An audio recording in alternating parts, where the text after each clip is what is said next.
Oh, irmãos, eu posso lhes garantir uma coisa: o silêncio de Deus grita mais alto nos ouvidos da nossa alma que o ruído mais barulhento das circunstâncias mais adversas. Talvez o maior drama que você esteja enfrentando seja este, de você estar aflito e clamando e chorando e jejuando e pedindo e insistindo, e nenhuma palavra, e nenhuma resposta, e nenhum sinal do seu favor. Pensem comigo na história de Jó, que foi golpeado nas 5 áreas mais importantes da vida: na área financeira, na saúde, no casamento, nas amizades.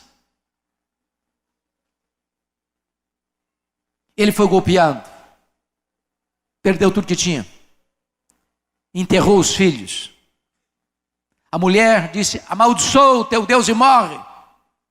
Os amigos vieram e se tornaram consoladores molestos.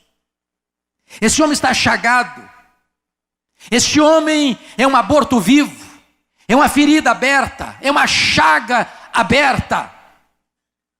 E no auge da sua dor, ele ergue aos céus 16 vezes a mesma pergunta: por que, meu Deus? Por que eu estou sofrendo? Por que a minha dor não cessa? Por que eu não morri no ventre da minha mãe? Por que eu não morri ao nascer? Por que os seios da minha mãe não estavam murchos de leite para eu morrer de fome? Por que o Senhor não me mata de uma vez?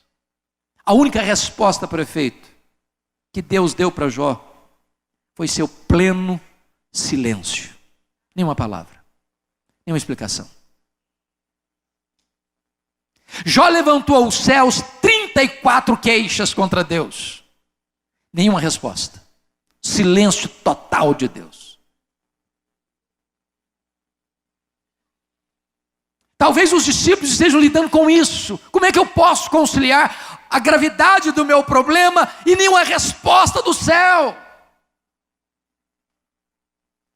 Agora deixa eu dizer uma coisa para você. Quando Deus está em silêncio, não significa que Ele está inativo. O silêncio de Deus é pedagógico. O silêncio de Deus significa levar você a uma situação onde você tem plena consciência que os seus recursos são nulos. E quando você chega à plena consciência de que você não tem como resolver, você não tem recursos na mão para resolver, então Deus age soberanamente, Deus age sobrenaturalmente para que toda a glória seja dele. Foi no auge da sua dor que Jó fez uma declaração maravilhosa. Ele diz o seguinte: uma coisa eu sei, é que o meu Redentor vive, e eu verei o meu Redentor.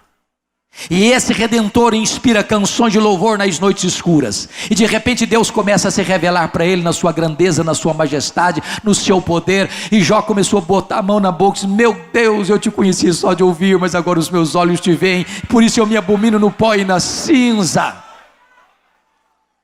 Entenda uma coisa: ainda que você não saiba como resolver os seus problemas, ainda que você tenha perdido o controle do seu barco, ainda que a fúria dos ventos e ainda que a fúria da tempestade jogue a sua vida de um lado para o outro e você parece que está à deriva, saiba disso: Jesus está no controle da sua vida.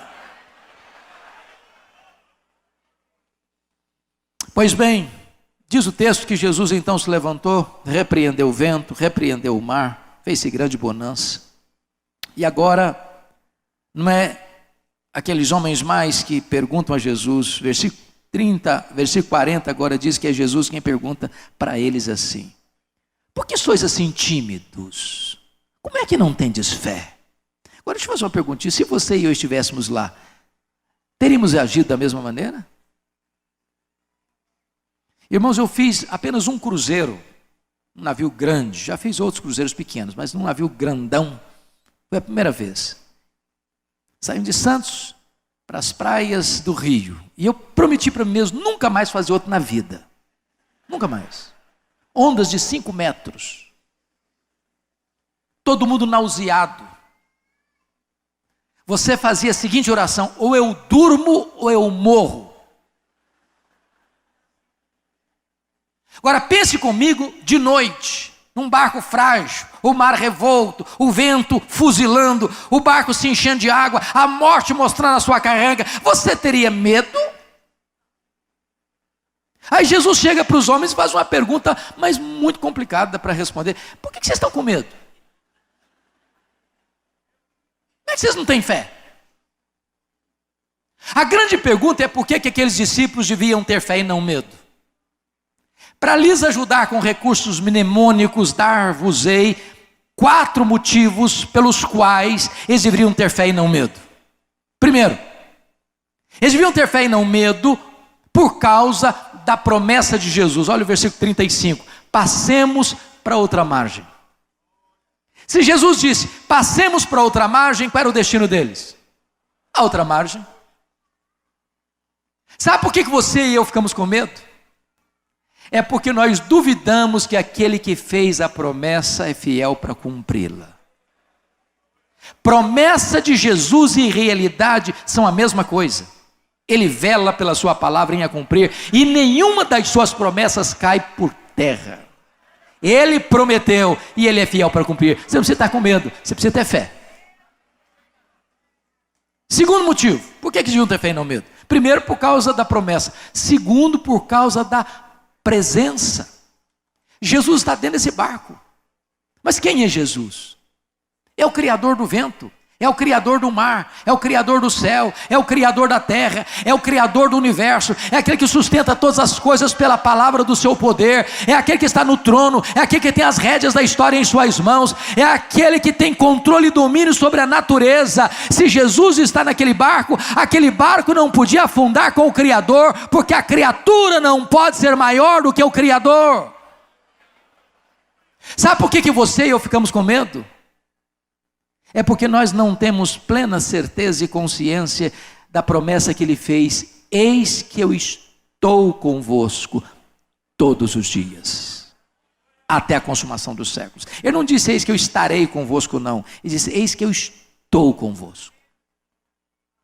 É a presença de Jesus, irmãos. Não é porque somos fortes.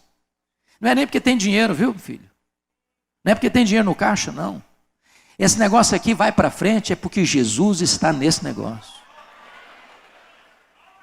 Esse negócio vai para frente porque Ele é o comandante. E de repente, eu não estou desestimulando dar o dinheiro não, estou querendo é que sobre o dinheiro mesmo. Mas a obra de Deus sempre caminhou nessa dependência. Porque no dia que eu tiver muito recurso, sabe o que vai acontecer? Eu corro um grande risco de confiar no meu recurso. As instituições religiosas mais ricas do mundo estão morrendo. Tem muito dinheiro, tem muitas propriedades, tem tesouros 1000. Só que o dinheiro não leva a obra de Deus avante. O que leva a obra de Deus avante é a consciência de que Jesus está presente. Ele está presente. Vinac vai avançar. Vinac vai continuar influenciando o Brasil e o mundo. Enquanto for mantida esta visão da dependência de Deus e da pregação genuína do Evangelho de Jesus Cristo, essa obra vai avançar.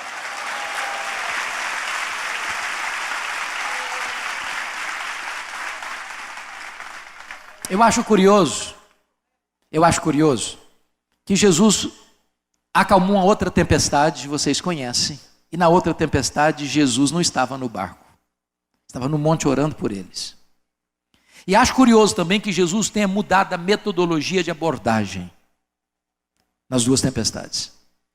Nessa tempestade que estamos examinando, Jesus primeiro acalma a tempestade para depois acalmar os discípulos. Naquela segunda tempestade, primeiro Jesus acalma os discípulos, dizendo: tenham bom ânimo, sou eu, não tenham medo.